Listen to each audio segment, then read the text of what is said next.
हर हर महादेव प्रिय दर्शकों। कर्म प्रधान विश्व रचि राखा, जो जस करत सो तस फल चाखा। यानी कि अब आप अच्छा फल चखने जा रहे हैं।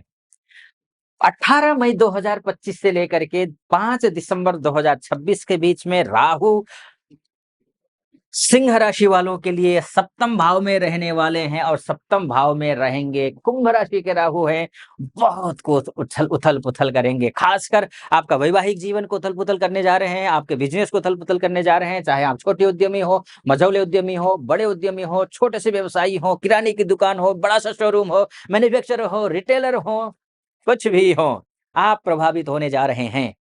इसके साथ-साथ में विवाह हो चुका हो या विवाह होने वाला हो, वर या वधू की तलाश कर रहे हो, दोनों ही स्थिति में आप प्रभावित होने जा रहे हैं। पार्टनरशिप अगर कहीं बिज़नेस में चल रहा हो, तो बिज़नेस में पार्टनरशिप में प्रभावित होने जा रहा है। इसके साथ-साथ अगर डील चल रहा हो, डील करने के लिए आप प्लानिंग कर रहे हैं, तो प्लानिंग तो कर रहे हैं, लेकिन प्लानिंग क्या सक्सेसफुल रहेगी?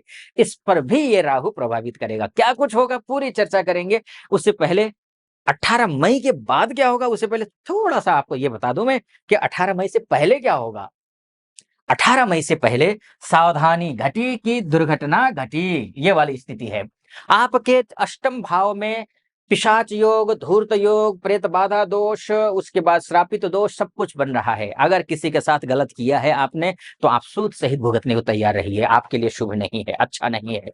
पैसा अनावश्यक रूप से खर्च हो सकता है, अनावश्यक रूप से लांछन लग सकता है। अनावश्यक क्यों? अगर आपने किया है तो ज़रूर लगेगा। अनावश्यक बल्कि हो सकता है ना भी लगे, लेकिन किया है तो ज़रूर लगेगा।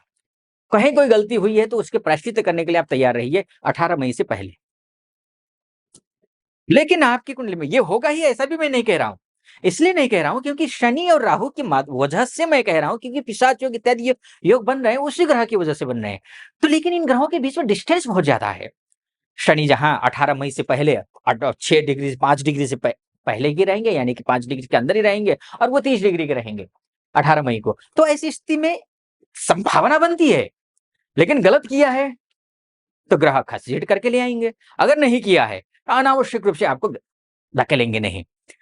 हो सकता है गलती की भी हो, उपाय कर लीजिए। शनि की राहु के उपाय कर लीजिए, उससे वो ठीक होगा। लेकिन मैंने कहा ना, कर्म प्रधान विश्व रचि राखा, जो जस करहिं सो तस फल चाखा, वो होगा।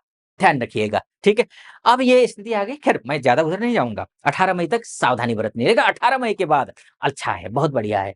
देखिए, राहु कोई खगोलीय पिंड है नहीं। अच्छा, मैं आगे बढ़ूँ उससे पहले एक निवेदन करूँगा। देखिए, यहाँ तक पहुँचे हैं आप, सटीक लग रहा हो, सब्सक्राइब, लाइक और कमेंट ज़रूर कर दीजिएगा। और महादेव का भक्त हूँ, कृपा आप पर भी बनी रहे, ऐसी मेरी कामना। हर हर महादेव कमेंट बॉक्स में ज़रूर लिख दीजिएगा, 5 बार, 11 बार, 21 बार, जो भी श्रद्धा बने लिख दीजिए। चलिए आइए, राहु की बात करेंगे ना, ये देखिए, पृथ्वी से 90 करोड़ मील दूर रहने वाला जो राहु है, वो राहु कुंभ राशि में, यानी कि शनि की राशि में बैठा है। और शनि राहु कोई खगोलीय पिंड, भौतिक ग्रह है नहीं। तो ये पिंड है नहीं, छाया ग्रह है। जिस राशि में, जिस भाव में बैठेगा, उस भाव के, उस राशि के समान फल देगा, अर्थात ये शनि के समान फल देगा।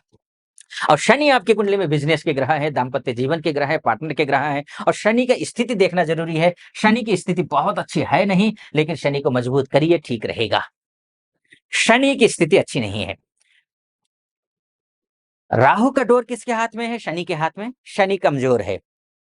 करना क्या है आपको? शनि की उपासना करनी है। कैसे करनी है? देखिए, चाहे कुछ भी हो आप, मैंने बोला ना आपको, नौकरी करते हो, बिजनेस करते हो, दाम्पत्य जीवन और वैवाहिक जीवन, यानी कि शादी करना हो या शादी हो चुकी है, विद्यार्थी हो, स्वास्थ्य को लेकर के हर चीज में प्रभावित करेगा ये। तो ऐसे में उपाय समझ लीजिए करना क्या है। ठीक है? ये 1.5 साल सावधानी वाले हैं, डरने वाले नहीं, सावधानी बरतने वाले। उपाय मैं बता रहा हूँ, उसको फॉलो करिए। कुछ भी नहीं बिगड़ेगा, अच्छा ही रहेगा, क्योंकि सप्तम का राहु बहुत कुछ, एक बहुत कुछ देने वाला है। सावधानी बरतेंगे तो करना क्या है? एक टोकरी में, बाँस की टोकरी में आप 7 प्रकार के अनाज या फिर दाल रख लीजिए। एक धातु का, कोई से भी धातु का एक नागिन बना लीजिए, वो रख लीजिए। एक जटाजूट वाला नारियल रख लीजिए, पानी वाला नारियल। और इसको अपने ऊपर से, सिर के ऊपर से घुमा करके, जो है 11 बार घुमा करके एंटी क्लॉकवाइज शनिवार के दिन किसी भी नदी में प्रवाहित कर दीजिए, या फिर किसी भी सुनसान जगह पर ले जाकर छोड़ दीजिए। ठीक है? इतना अगर कर लेते हैं तो ये जो शनि और राहु का जो दुष्प्रभाव है, वो कम हो जाएगा। इसके साथ में एक बात और, ये जो साम रखेंगे ना टोकरी में, उस टोकरी में कवर किसी काले कपड़े से कर दीजिएगा, उसके ऊपर सब सामान रखना है। ऐसा कर दीजिए, ठीक रहेगा, कोई चिंता की बात। मैंने मोटा-मोटे तौर पर आपको बताने की कोशिश की है कि ये ग्रह यहाँ जाएगा तो ये फल देगा। लेकिन आपकी कुंडली क्या कहती है? मायने ये रखती है, क्योंकि आपकी कुंडली आपका डीएनए है। आप अपनी कुंडली के बारे में जानना चाहते हैं, देश में रहते हो, विदेश में रहते हो, महिला हो या पुरुष हो, ये नीचे नंबर है, उस नंबर पे कॉल कीजिए, व्हाट्सएप कीजिए, मेरी टीम से बात कीजिए, अपॉइंटमेंट ले लीजिए, मैं स्वयं आपकी कुंडली का विस्तार से विश्लेषण करूँगा। सटीक लगा हो सब्सक्राइब, लाइक और कमेंट ज़रूर कर दीजिएगा। आप खुश रहें, प्रसन्न रहें, महादेव की कृपा आप पर बनी रहे। अनुमति दीजिए। हर हर महादेव।